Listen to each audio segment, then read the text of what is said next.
가만 한번 생각을 해 보십시오, 여러분. 지금 2000을 이야기하는데, 자, 여기서 2000 깬다고 뭐가 달라집니까? 딸랑 오늘 하루에만 36포인트 빠졌는데. 그럼 뭐 2000 그리는 사람들은 지금 뭐 1800포인트 그리는 겁니까? 그건 아니지. 우리가 많이 봐온 급등주의 차트를 생각해 보면 이렇게 올랐다가 이렇게 훅 때렸다가 올라다 지금 다지는 과정이죠. 네, 다지는 과정이고, 한번 아무리 그래도 생각을 해봅시다. 일본 그러는데, 일본 가지고 사실은 이런 말하면 조금 그렇지만은 반도체 주들이 수혜를 받잖아요. 하이닉스 삼성이 올라버렸고, 그렇지 않습니까? 하이닉스 삼성이 올랐잖아요. 반도체 수혜를 받잖아요. 그러니까 장이 빠진 이유가 사실 조금 이런 말은 그렇지만 바이오가 빠진 거고 현대차가 빠진 거고 뭐 이런 게 빠진 거지. 코스닥이 빠진 게 일본 때문입니까? 일본을 옹호하는 게 아니라 셀트리온 헬스케어 때문에 빠진 거 아니에요? 솔직히 말해가지고 똑같잖아요. 지수 차트랑 생기는 게 똑같잖아요. 그래서 장이 빠진 거는 결국에는 그냥 체력 약한 애들이 빠진 겁니다. 사실은 체력 약한 애들이 빠진 거예요. 그래서 뭐가 오르고 그런 걸 떠나가지고 한번 생각을 해봅시다. 장은 우리나라가 IT하고 반도체라 바이오라 그랬죠. 우리나라 장은 장 구성이 그쵸? IT하고 바이오입니다. 근데 IT는 반도체입니다. 그렇죠. 근데 최근에 반도체가 일본 이슈 때문에 좀 이상하게 움직이죠. 일단은 오늘은 조금 내렸지만은 반도체 가격이 조금 올랐고, 예, 반도체 가격. 물론 이제 다 이거를 대부분 누가 저기 왔다 갔다 하니? 일시적이란 이야기를 하잖아요. 이게 물량이 없어가지고 있잖아. 물량이 없어서 이제 애들이 재고가 바닥을 나니까 가격이 오르는 거야. 이런 이야기를 하잖아요. 근데 지난번에 말한 골드만삭스의 보고서를 보면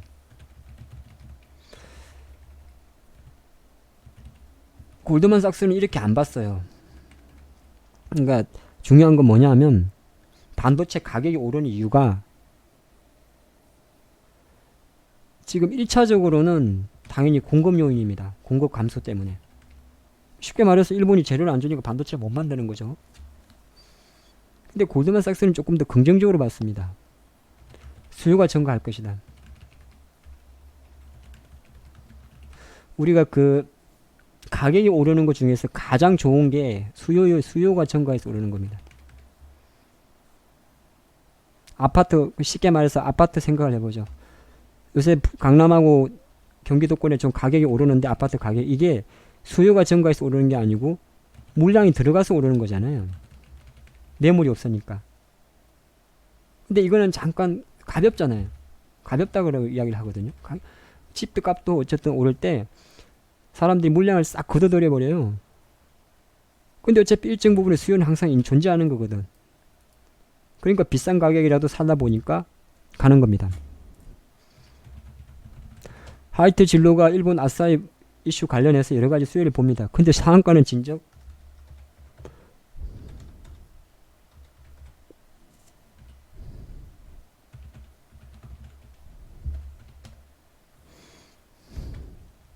하이트 진로 홀딩스 우산주가 올라갑니다.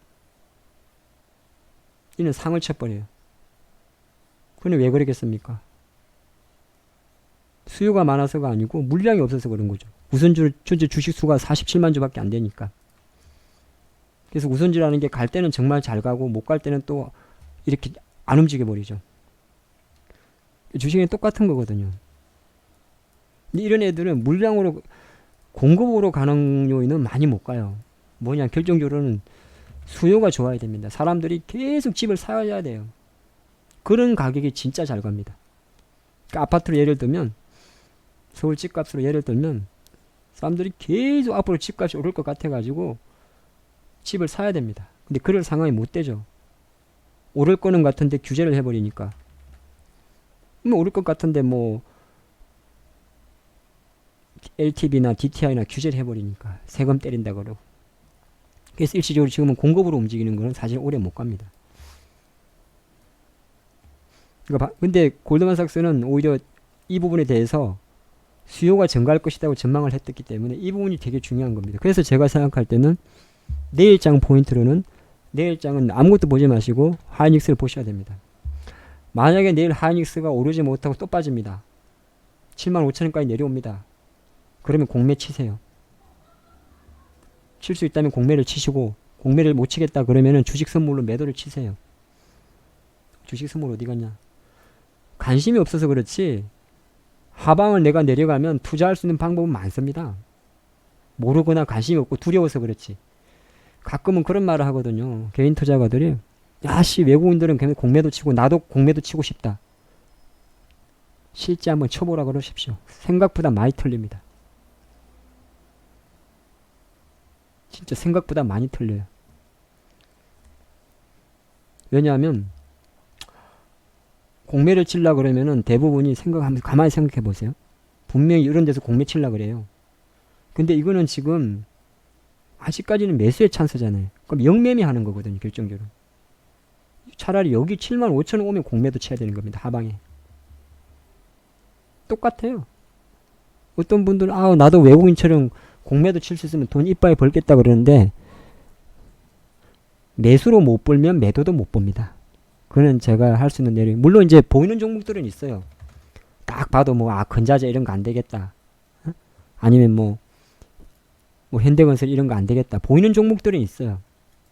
이런 거 그냥 여기서 쳐도 돼요. 근데 나중에 이런 것만 나오면은 그냥 토해내버리기 때문에 못 버텨요. 생각보다 매도가 쉬운 게 아닙니다. 그래서 차라리 하나만 하라는 거 하나만. 매수만 잘하면 어차피 매도 잘해요. 이 차트를 원래로 돌리면은 매수잖아요. 그럼 보유해야 되고 매수해야 되잖아요. 여러분이 보시기에도 쭉쭉쭉 하지 않습니까? 현대건설의 차트인데. 그럼 원래 차트로 가게 되면 이걸 매수해야 됩니까? 팔아야지.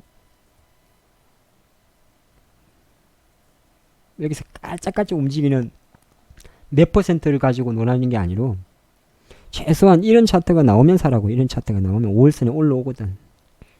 그게 기본입니다. 그래서 장이 지금 빠지고 하는 거는 어쩔 수 없는 부분이에요. 제가 여기서 분석을 해가지고 보시죠. 이게 막 피보나치 해가지고 피보나치 해가지고 막 캔을 봤더니 막 이렇게 돼가지고 막 선을 꺼가지고 막 미친 짓이 그지도 안 합니다. 지금은 이렇게만 보시면 돼요. 일단 월봉을 먼저 봐야 되죠. 월봉을 보면 사실 어디가 어딘지 몰라요. 저도 모르겠어요. 월봉에서는 한 가지 보이는 선은 요 보라색 선 하나 보입니다. 120월 선 보라색 하나 있고 그걸로 헐려야 돼요. 여기서 보라색 닿았네. 그러면 아닙니다. 주봉에서 봐도 잘해 이제 지난 2016 포인트 보입니다. 근데 그게 의미가 없어요. 지금은 미는 힘이기 때문에 음봉이라서 일봉에서도 잘 안 보입니다. 어디가 어딘지 모르겠어요. 여기서 더 내려가면 더 내려가는 것보다 하나 일단은 그런 겁니다. 지금은.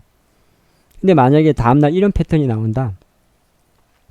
그러면 이제 한번 예를 들어서 매수를 해도 됩니다. 여기를 손절 잡고 짧은 매수지만. 근데 똑같아요. 개별주도 마찬가지고 지수도 마찬가지고 낙주 영매매이기 때문에 비중은 작습니다. 이때 사는 만약에 이때 사는 게 70이라면 이때 사는 거는 40, 50밖에 안 됩니다. 70 사서 여기서 깨면 여기서 30 틀고 또 가면 들고 이렇게 하는 거예요. 또 30 붙고 기다렸다 여기서 또 30 들고 그게 그래야 계좌가 되게 튼튼해지는 거거든요. 그럼 꼭 기억을 하세요. 여러분들도 기억을 하세요. 코스닥도 마찬가지죠. 지금 여기서 저점을 제가 어떻게 합니까? 일단 월봉을 한번 보시자고요. 그러면 아무것도 안 보이고 요거 하나 보입니다. 지난 꼬리 617포인트. 뭐 오늘 618이니까 의미 없죠. 뭐 그냥 왔다 생각하는 거죠. 보라색 여기 있는데 월봉 보라색은 잘 안 보입니다. 그냥 600이 있구나. 주봉에서도 아무것도 안 보입니다. 왜냐면 요 617하고 여기가 지금 같으니까. 예, 일봉에서는 그냥 장대봉만 보입니다. 그죠? 근데 이제 우리가 똑같아 이런 거 나오면은 이제 조금 생각을 하자는 거예요. 그 전까지는 조금 보수적이겠구나 생각을 하는 게 좋습니다. 그래 보시고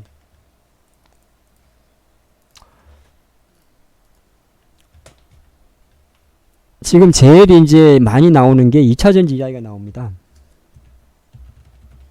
일본이 이제 반도체에 대해서는 이제 어느 정도 뭐 이렇게 하기로 했고 또 반도체보다는 규모가 작습니다만은 우리나라 IT가 많이 생각하는 게 2차 전지입니다. 삼성도 그렇고 뭐 SK도 그렇고 뭐 LG도 그렇고 그건 아시죠? 두산도 그렇고 일단은 그래도 미래 먹거리를 대부분 2차 전지라 보는 겁니다. 4차 산업혁명이라는 게 결정적으로는 IDC나 이런 게 가장 핵심이잖아요. 4차 산업혁명이라는 게 결국에는 작년에 불이 났던 IDC가 제일 중요합니다. 인터넷 데이터 센터. 예. 이걸 IDC라 그럽니다. 그리고 뭐 여러 가지 ESS에서 이런 게 제일 차세대에서 가장 중요한 겁니다. 4차 산업혁명을 쭉 하면. 얘는 에너지 스토리지 시스템이라고 하는데 에너지 저장 장치.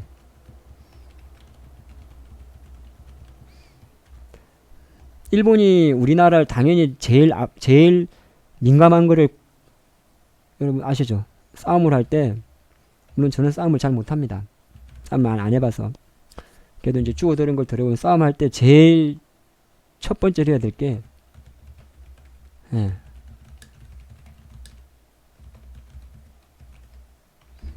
비겁한 거는 다음 문제입니다. 어차피 이긴 자가 좀 비참하지만은 이긴 자가 승자가 승자는 말을 할 수 있고 패자는 말이 없는 겁니다. 승부라는 게. 그건 다음 문제입니다. 죽었는데 비겁한 게 어딨어. 싸움할 때 제일 먼저 상대의 약점을 찌른 겁니다. 가끔 보면 잔인하다. 악당들이 그런 거 많이 하죠. 칼싸움 하다가 옆구리에 칼을 찔렀는데 고기만 콕 찌릅니다. 아프게. 근데 그래야 완전히 못 일어나니까요. 일본이 우리나라를 건드리는 게 반도체죠. 삼성과 하이닉스는 세계 D램 반도체 60%. 근데 모든 4차 산업, 5차 산업의 가장 중심은 반도체 없으면 안 되죠. 그죠? 그리고 삼성이 가장 중요하게 생각하는 게 비메모리. 그래서 여기에 180조를 투자한다는데 이거 잡아야 될까? 그러니까 이걸 건드리죠. 소재에 있으니까. 그 다음에 또 우리나라가 많은 부분을 핸들링하는 게 자동차 및 전기차잖아요. 왜냐하면 죄송하지만 수소차는 우리보다 압도적으로 일본이 위에 있습니다. 그래서 제가 가끔 수소차에 대해서 비관적으로 말하는 것도 좀 솔직히 말하고 현대차가 지난 이명박 정권 때 저기 역삼도 한전 땅을 안 사고 2008년 금융위기 때 많은 자동차 회사들이 망가질 때 그 자동차 회사 인수하거나 더 10조 이상 금액을 친환경 자동에 투자를 했다면 훨씬 앞서갈 겁니다. 근데 이제 정권이랑 끼다 보니까 MB 때 뭐 여러 가지 복합적인 문제로 저기 한전 저기 역삼동 샀겠지만은 그때 많은 중국 업체들이 피아트라든지 많은 그 미국 유럽 차들을 인수를 했죠. 피아트도 그렇고 참 많습니다. 그래서 오늘 이제 사실은 좀 보면 한 가지 이제 이런 공부를 하나 하고 갈게요. 좀 이제 유망줄 때문에 그런데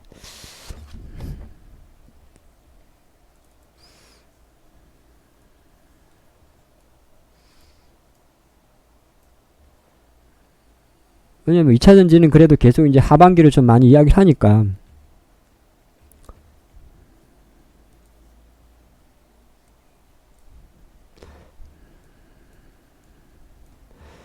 그래서 지금 이게 이제 작년도 기준인데요. 많이 들어보셨겠지만은 2차 전지 전기차에 들어가는 리튬 이온 전지, 이온 저차전지가 중국 회사가 그 1위입니다.